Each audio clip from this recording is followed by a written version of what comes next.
This video is going to be a deeper explanation of my smelly telly idea. This is not set in stone, the working title. This is just for my purposes. The manufacturer can call this whatever the heck they want to. I don't care. As long as I got paid, I would not care one bit. But this is just to help me, okay? So I call it the smelly telly device. Alright, basically the smelly telly is an air smelling device linked up to the television or some type of media network. How it works is when certain things happen and or certain products appear within a program or commercial, the device releases certain scents corresponding to said events. This is made possible due to communications between networks and the smelly telly device. Money is made by the manufacturers of the smelly telly device, of course, but also money is made by product companies through the purchase of the smelly telly sheets. Product companies, both name brand and generic companies, make royalties off the sales of these sheets. A portion of the profits are passed on to the networks. This money is what will be the incentive to create the framework for a smell-o-vision or smelly telly, or whatever you want to call it, type of system. In order for this to happen, this device would have to be connected up to a TV, a satellite or cable box, antenna box, computer, or some other type of media device. Maybe even the Holly box, which I'll explain that in other videos about the Holly box. You can check those videos out if anyone's interested. But it's another type of device that I had an idea for, and if it ever gets created, then this device could be hooked up to it, as well as other devices or whatever. Okay. In order for this device to be connected up, it will need either a USB or Wi-Fi connection. At first, I thought it would need like an HDMI connection, but then I thought, wait a minute, this is not a high definition device. It's just like an air freshener device. All it needs is inputted coded information in order to work, so it doesn't need any type of high definition connection. So I don't know what I was thinking when I initially said that, but really it doesn't. So as long as you have some type of Wi-Fi or a USB connection, that's all you would need. Either one of those. So hopefully that would be created on the device. But anyway, also in order for this device to work, there would have to be at least 3 programs created. One would be the program used by either network programmers or commercial company programmers. This program would need programmers to input coded information about smells into the program. This can be done on a timeline screen within the network. Networks such as TV networks can program this information in as shows are being packaged and prepared for air or streaming, what have you. And it can also work with live TV. The programmers can get like a basic general idea, like either the networks or whatever, or whoever's over the actual show itself that's going to be live. They can give the programmer a timeline of like what's going to be happening and whether or not there's going to be any smells or products within that time frame that can be added to the program for it to be dispensed out or whatever. But I mean, they would have to have a little bit of knowledge, which I mean, a lot of people, anytime you create any kind of show, you got to have like a working framework of what you're going to do within the show, a timeline or whatever. So the people creating the show would have an idea as to what's going to be going on and what types of products would be within the show. So, okay. All right. Commercial companies can do the same thing as they prepare commercials to be sent to networks. In other words, they know the time frame of their commercial. They know when products are going to pop up in their commercials or whatever. So they can their programmers can program the coded smell into their program system, and then they can package it with their commercial when they send it to the networks to be sent out. If that makes any sense to people. I mean, it does to me, and I'm sure it does to the people that would be involved, hopefully, so if I said it right. But anyway, so as products or events are occurring within the timeline, the smell codes are typed in. Even stinky smells and various other smells, as long as they exist and are in a person's smelly telly on the sheets, the smell will be dispensed.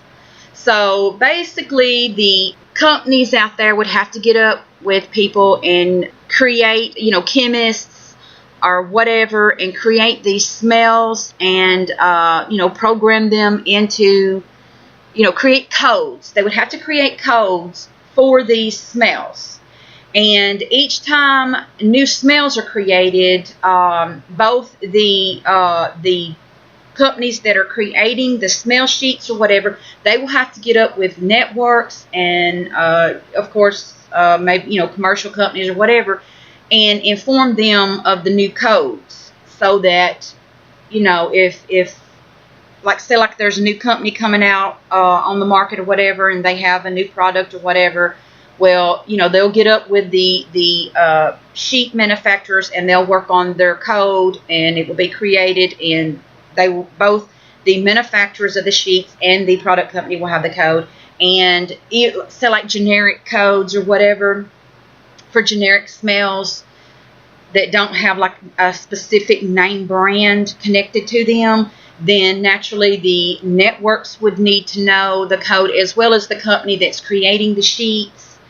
They would have to get together and know the codes. There would have to be a communication, something sent out between the manufacturers and the networks, if this system is going to work and it's going to be implemented and be like a mainstay within the future of media, television, web, like big websites or whatever. There would have to be, this communication and update information on smells and codes and whatever, okay? All right. The second program would be the program created for the Smelly Telly itself. This program intakes the coded smell information as it receives it from the connected networks. It takes that information, processes it, and tells the device what to do. All right. Basically, a smell code system will have to be created for this program system. And in order for it to all work, there definitely would have to be universal codes and name brand codes created for these smells, as I have already said. Okay? Here is an example of such codes needed by networks and commercial companies. One code that would be like a generic code for chocolate, like a chocolate candy bar, would be this: EDI-CHOC 203-GEN-CB- 402001. And for a name brand, it could possibly be, and these are just examples. This is just something that popped in my head. If I was playing around with the program input and I was coding, this would be what I would input, okay? All right, the name brand could be EDI-CHOC 203-HERS-CB-90674. All right, the first inputted code, or part of the code, the EDI, that equals the category. In other words, is this an edible product? Is it edible or just like a different smell, like a stinky smell or whatever? I mean, there would be different codes according to whether or not something's edible or non-edible or whatever, okay? All right. And the CHOC is the type of edible, like chocolate. And the number that's connected with that chocolate would be like the type of chocolate, because there's several types of chocolate out there. There's sweet, semi-sweet, you name it. There's different types of that. All right. The whether it's generic or name brand, like the GEN stands for generic, and say like the HERs, and I'll use Hershey's as an example. That could be their initials for their company to let you know this is a Hershey's smell. All right. All right, and then the CB stands for candy bar. So that's going to be the final product, like what it is finally turned into. So each type of ended product will have its code to let you know that that's going to be a candy bar. That's going to be a chocolate square, or whatever, donut, whatever the heck it is. Okay, so that's what that stands for. Okay, and then the final number, that's going to be like the stock number of the smell. Like each company will have a stock number that belongs to that particular smell. Okay, so anyway, that's an example of how I would create the system. Now, the companies, they could do whatever they want, but this is just an example. Okay. Alright, the output for internal program to electrical components, if smell exists on the sheets, would be those codes that I mentioned, but they will also have an extra code put on the beginning of these codes. For example, they could start out with row, ROW, and then like the row number, which would be 05, okay, dash COL for column. So that tells you what column it's in. Say like 04 for column 4. So that part of the code would be added on. Okay, that tells the device where to go in order to find that smell on your sheet. Now, if you don't have the sheet in your device, then the machine will do nothing. It won't bother with it. It only will use that code if the smell exists on the sheets. The third program, which would actually have to be the first program created, that would be the program that the manufacturers use in order to create the microchip that they will put on each sheet. This program will have to be the complete code. So both the Smelly Telly device would need this inputted code, and the people or the manufacturers that create the device, the program that they will be using, would also have to have the completed code. Both these areas would need the completed code in order to do their tasks. Okay.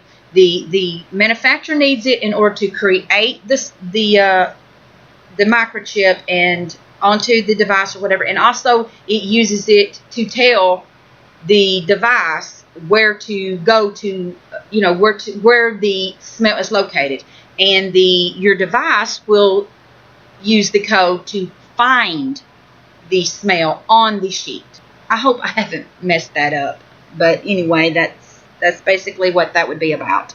But the networks and product companies, whatever, they only need the partial code. They don't need the completed code. Just the part that pertains to them, that says, hey, this is a chocolate candy bar, from Hershey's, blah blah blah. That's all they would need. Okay. Okay, when you first hook your device up to a TV, cable or satellite box, or antenna box or whatever, you will, and you cut the device on, you will hear a voice that will announce your status and instruct you to press a button to allow the device to receive the incoming signal. In other words, regardless, in order for this device to receive a signal from your TV or boxes or whatever, you will have to allow it. In other words, it won't just automatically happen.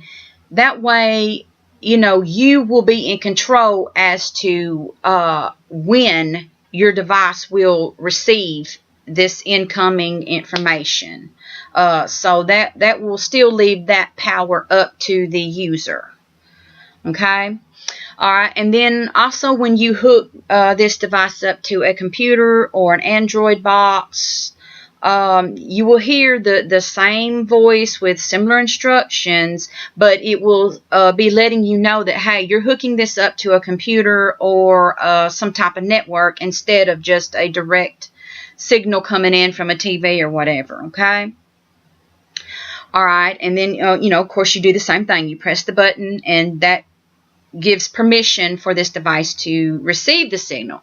Okay, but also there's an extra step that you have to take, like when you go to websites and online networks or whatever, you also have to give permission to allow them to send the signal out to your device. In other words, in order to unblock the incoming signal or executive file coming in from these websites to your device, you will have to give the final permission to allow this.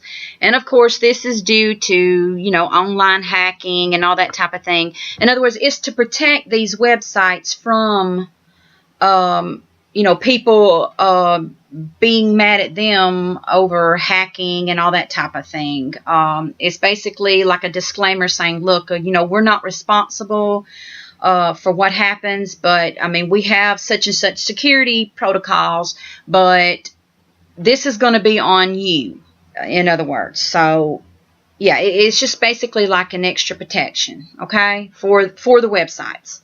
And, of course, then you'll mash a button on the website that will allow the signal to be unblocked and will allow it to go to your device, okay? Okay, the way it will work is product companies will include executive files to run along with ads on videos and other content on participating websites. The executable files will be blocked by your computer unless you unblock them by the agreement terms that I just discussed. Okay?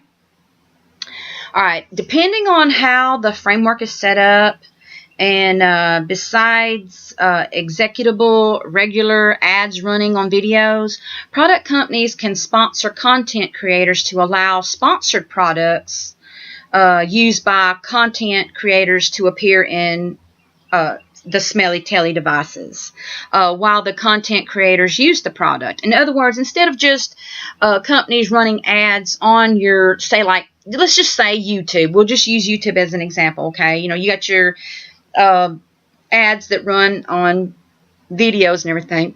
Well, product companies can go an extra step further and actually sponsor certain big YouTubers or whatever, and work out a deal to where if those YouTubers use their product in their videos and that product can be used in the Smelly Telly device, then that content creator as well as YouTube would get paid extra money for this privilege. Okay? Alright, so basically all the sponsored creator would have to do is, load up their video, then go back to their edit mode, fill out online form or a little outbox explaining the type of sponsorship and also the code given by the sponsor to the content creator for the Smelly Telly device. And, of course, the time slot at which the timeline at which the product is going to be used during the video. Okay? Then all they got to do, is click and save it and all that, and then it's all set up. And then once this happens, then that sponsored content creator will be paid by the product company. All right. See, like I said, both the content creator and the website owner will get paid this extra money by the product companies out there. Okay. Alright, and of course, say companies like Netflix and other streaming networks, they will work out their own separate deals with product companies in order to use the whole smelly telly thing. So yeah, there can be money made, by Netflix and all these other companies. They can make money off these product companies for going that extra mile and allowing their programs or whatever to, incorporate smelly telly. Okay? Each sheet or block or cell or whatever you want to call it will be colored. The substance within that sheet, each one of those cells on there will be colored. Okay, as the sheet is used, those colors will fade, or as each cell on the sheet is used, that particular cell color will fade over time. Okay, if it's an extremely faded or white block indicates that the product is low or it's completely out. Okay. Also, when a particular block is empty, the machine will beep once. You will hear a beep. Instead of it going to that particular area and shooting out steam or warming up that cell, it will just send out a beep letting you know that, okay, that smell is gone. So like if it's a chocolate bar commercial, whatever, and that it normally should shoot out that chocolate smell through that particular sheet. If it's gone, then it will just beep, and you'll know, okay, well, that smell is gone, okay? All right. Okay, if 50% or more of product from your sheets are completely gone, that means if 50% of all the cells on your sheet are gone and used up, the machine will beep like 4 or 5 times to say, hey, half of your scents are gone from this sheet, and you may need to either take this sheet out completely or change it pretty soon. So it's just kind of like giving you a heads up that, hey, you're fixing to be running out of scents on this particular sheet. And it will beep, hopefully the device will be created to where it will beep over in the area where the sheet is that's having this issue, instead of just the machine beeping and you're like, okay, well, which sheet is it? It will actually beep over in the area where the sheet is so that you will know where to go to look at the sheet, okay? All right. If the machine buzzes an annoying 3-second sound, then in a particular area of the device, then that means that sheet is completely empty. In other words, there's no more smelling cells within that sheet. So, you can either pull the sheet out completely or change it out. Okay? And basically this works in a similar fashion to how a printer ink cartridge would work. It will have like sensors on the sheet itself. And it will be connected up to a microchip, a little tiny small microchip, and that way it will allow your machine to know what's going on with each one of the cells on your sheet. Let's see. As for how the devices work, of course, devices will vary, but this is just the general idea that I have in my mind as to how the devices will work. And of course, naturally, manufacturers can do whatever they want. They can make it however they want, but this is just me kind of maybe helping the process and to giving them an idea as to how I would like for it to be created. But of course, again, they can do what they want. As for the steam-based devices, there will be a small refillable water tank that will beep when it's empty in the bottom of your device. Once it's filled, the sprayer arm will respond. It will only go to where it's instructed to go, because it will come out from the tank. It will be like an arm. It will be like a little sprayer arm that will come from the water tank, and wherever it's instructed to go according to the code that is sent out, it will go to that area and shoot the steam through that cell to emit the smell. Okay, if a commercial plays and that scent, you don't have a sheet for that scent, or that, well, let's just say you don't have a sheet for that particular scent, then nothing will happen. Like, you won't hear a beep, you won't hear anything. It won't, in other words, since it knows that that particular cell does not exist in the first place in the device, that sheet has not been put in that device, then it won't go to that area. But like I have said, if you have put the sheet in there, and normally it would go to that area, but if it's empty, it will just beep and let you know, hey, this is gone. So, okay.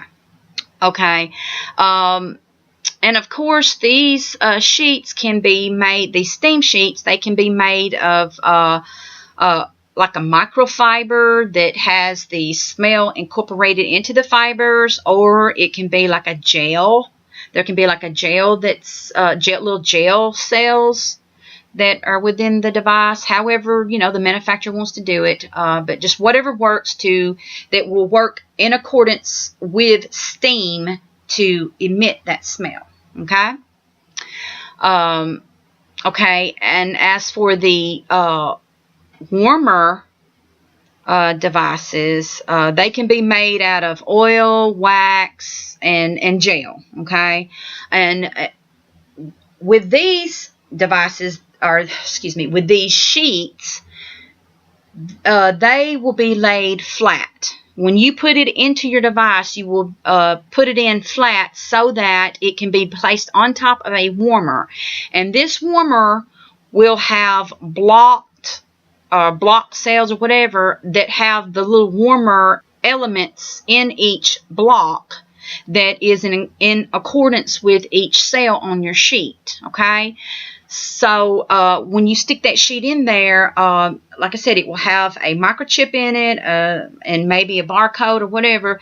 That way it will tell the machine that, hey, these scents are in here, and when a commercial comes on, or a TV show, or whatever sends out the code for this wax, oil, gel warmer, or whatever, it will let the machine know what cell to warm up. And of course, it might be a little bit slower than the steam device as far as emitting the smell, because wax and all that takes just a little bit longer to warm up, but still, it will still activate it, and you will still smell it, but it may linger a little bit longer in the air. So, that might be, a benefit of using that type of device.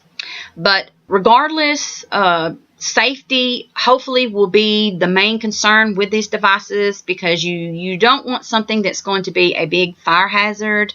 Hopefully it will have sensors in it to where if this device is knocked over, it will automatically cut off. Like right then and there, boom, it cuts off.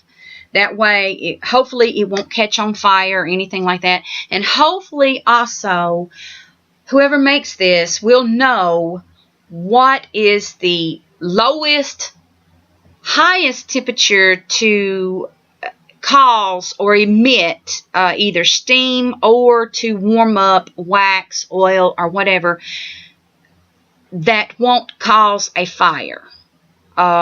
Something that will, it will heat it up just right there, right at that tipping point, to where it heats it up enough in order to do the task that it's supposed to do, but yet it doesn't go over that, so that hopefully, there's a small chance of the device catching on fire. Because I would hate to, have a product created or whatever, and to know that it killed somebody, that somebody caught on fire or whatever because they used this device. That would just kill me. Nobody wants to create a device that kills people. You know what I mean? So hopefully whoever makes it will think of safety first, and, make it to where it will be the safest it can be. So, yeah. Okay, and also hopefully the devices will come with remote controls to where you can cut it off and on, with the remote control, as well as maybe various buttons that will automatically come on the machine itself. Hopefully those buttons will be on the remote control as well, to where you can, like, if you're not right at the device, you can control it from your remote control. Okay, so I guess this concludes this presentation, and I hope that I have made sense, and that hopefully my idea is a good idea, and that product companies out there will like it, and it will be a big hit. Because, I mean, let's face it, I keep hearing about smell-o-vision, but to my knowledge, now I could be wrong, there may be smelly telly devices already out there, and I'm sure people have played around with the idea and the concept and everything, but I haven't seen it on the market. I haven't really seen it in the news. All I hear is, well, one day we're going to get it. One day we're closer to it, or whatever. You'll hear news briefs say, we're closer than ever now to such and such, such and such, But I haven't seen it out on the market yet. So since I haven't seen it on the market yet, I decided, why not? Just let my mind roll with this and just see where it takes me. So this is what I've got so far, and I really, really hope that it can be created.